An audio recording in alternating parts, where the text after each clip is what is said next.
So let's talk about kind of where we are in the real estate business, how home sales are going, how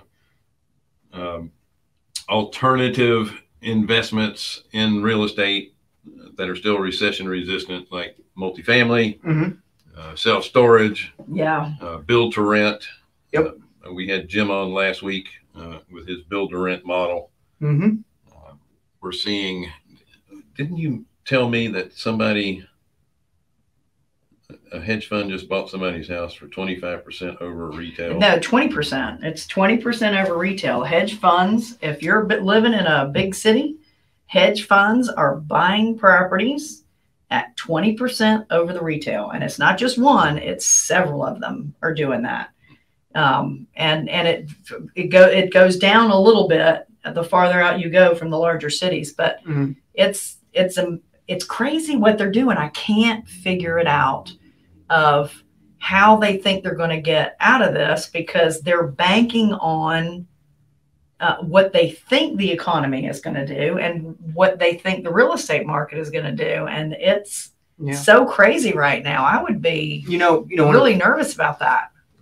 Bill, you took it from somebody else, and I can't remember who it was, but the house doesn't care what it's worth, only how much can it pay. That's right. So I think that's the philosophy that a lot of these companies are going into, knowing that giant hedge funds are buying up tens of thousands of rentals, and smaller hedge funds are following suit, because once enough stock inventory is under control, you can control the rent rates. Sure. I mean, so at that point, it doesn't matter so much that if there's a correction in the market and the valuation goes down, right? Because you're still utilizing the depreciation of the asset and you're still getting cash flow. Even if the appreciation isn't as strong, you still get these two other factors and one of them you can control. Yeah. And that's still around 75% of the rental single family homes are owned by people who have fewer than 10 units. Is it 75 or 50? I thought it was like 75. Okay. Well, it's going down every day. Yeah, no, I mean, that's right. That's right. And we need to be, I mean, what is that going to really do to our first time home buyers, the small families, people downsizing, in that what we're calling recession resistant market? What is it going to do to the people that really buy and want to live there? So much of what we have is really turning into rental properties, because they're buying, a huge amount of properties, huge amount. Well, there's still opportunity for the owner occupant. They're just not going to be able to buy it in the hot markets. The hedge funds are going to be targeting properties that don't really need to be rehabbed if they're paying more than retail. Well, even if it doesn't need work, they're doing that. Or if it does need work? It does need work, yeah. Sorry, yeah. All right, so, but they're targeting properties that are a certain age. Yeah, certain age, certain, and then normal. they're going to be in certain neighborhoods. So what you're going to have to do as an owner occupant is go outside of those particular submarkets and maybe buy something a little bit older that you're going to have to work on. But you like the if I can get my words out, what you see happening is the pushing of out and away from the jobs. Yeah. So you have to live further away from potentially the job centers. Sure. Now, if there's more work from home scenarios, that becomes a greater reality that, Absolutely. Okay, that makes sense. But if we start returning back to the office, I mean, that creates a burden on people, because either pay the rents and don't own and be happy. Right. Or live further out and have a 1-2 hour commute. Yeah. Like, that's a tough choice. Some of the companies now are requiring that you're vaccinated or you have to work from home. So that's going to make more people work from home. It's going to have fewer people. What concerns me is the commercial real estate space, because that's going to be underutilized. They're going to have to redevelop. Yeah, that. Somebody's going to get hurt. Listen, it's not.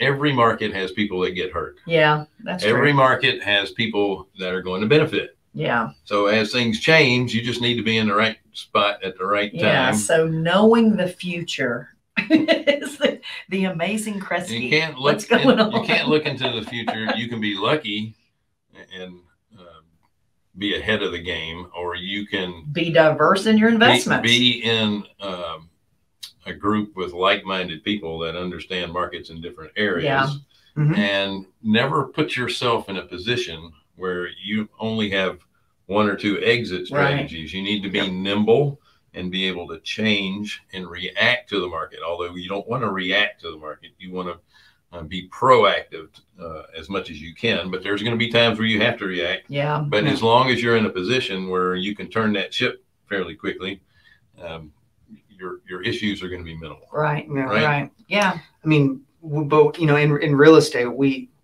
since the 70s, we have more or less enjoyed constant and consistent appreciation in the market that is coupled with inflation. Mm-hmm.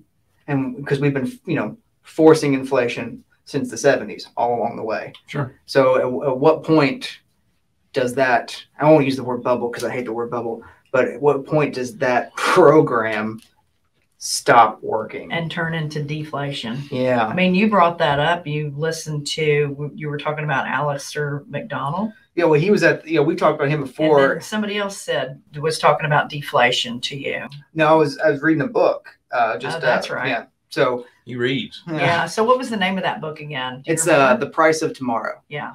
Yeah. So it's a good read.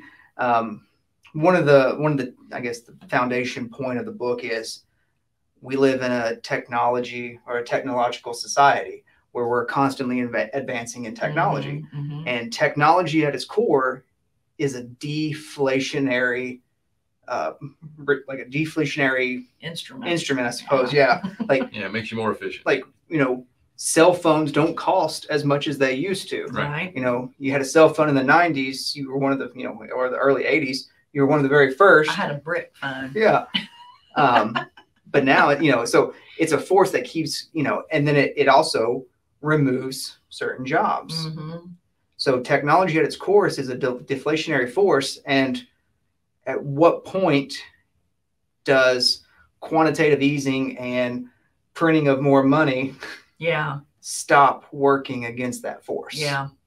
That's the core of the book. Is like, at what point does that stop? Yeah. And what does that really do to the economy? Yeah, because I mean, and I can't remember the exact dates, but over a span of like 10 or 15 years, the world global economy printed something to the tune of $180 trillion of money. So that was the U.S. Yeah, and in that same time frame, it created $40 trillion of GDP. Mm. So it took $180 trillion of printing money, of inflation, to create $40 trillion of GDP. That's going backwards. So at what, and if we believe that things like exacerbate and keep moving forward at a faster and faster rate, just like technology does, will it take $350 trillion to create $40 trillion of GDP? Right.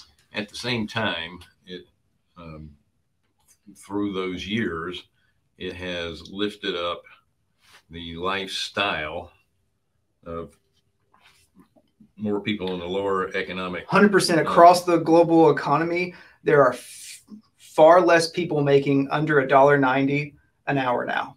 Well, it doesn't matter about 100%. It doesn't matter about the amount of money. Is it's what it's what worth. You're getting with it. Well, it's what it's worth. I mean, let's face it. Back when they first started with the flat screen TVs, cost you $5-6 grand to get a small flat screen TV. Yeah, and it was getting to the point where they were going to start giving them away in cereal boxes because they were getting so cheap. Yeah. And that happened with a lot of assets. So there's certain assets that were going down in price, and then certain assets that continued to rise. So real estate is one of them because they only make so much real estate, right? Sure. God is only making so much real estate. And the real estate that he's currently making is not going to be habitable for a while.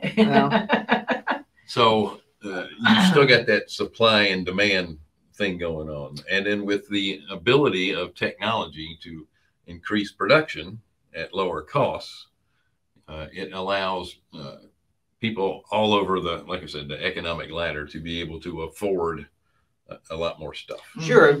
So it depends on where you are in the world for that. Like, No, I get it. Like GDP is measured across many different metrics. And in the United States, the largest metric is consumerism. So you're buying consumable goods. Makes up almost 70% of what we do. Like, so that's why wages in the US have to be so high compared to everywhere else, because we're consuming all their stuff. Yeah. And their wages. So if we want to build more stuff, we actually have to be paid less. Yeah, that's right.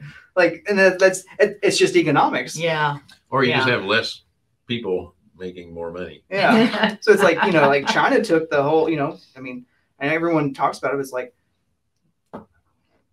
in the economically speaking, they were really smart. They're like, we're going to keep wages low, production high, because our GDP is not going to be based on consumerism. It's going to be based on exports rather. Yeah. Well, recently, given what's going on with China, actually Vietnam has become the more lower cost producer of products now. Really? Almost 50% of the seaborne production stuff that's being shipped over the United States coming out of Vietnam. Well, I thought it was born in the sea. Too. Excuse me? Seaboard. The shipping on shipping containers is coming from Vietnam, not China. And they've run into the same problem China has with the U.S. is that they've spurred on consumerism in China. Yep. And once you do that, you have to start raising wages. Yeah. And when you raise wages, people, I mean, don't want to pay that much because they like the profit margins, and right. And again, technology is driving those costs down. Right. So a flat screen TV you can go buy for $300 now. So the moral of the story is to invest in self-storage. Right. Because everyone around the world needs to They got to have a place to all put their your next stuff. junk because they want to buy new stuff, but they don't want to get rid of their old stuff. That's right.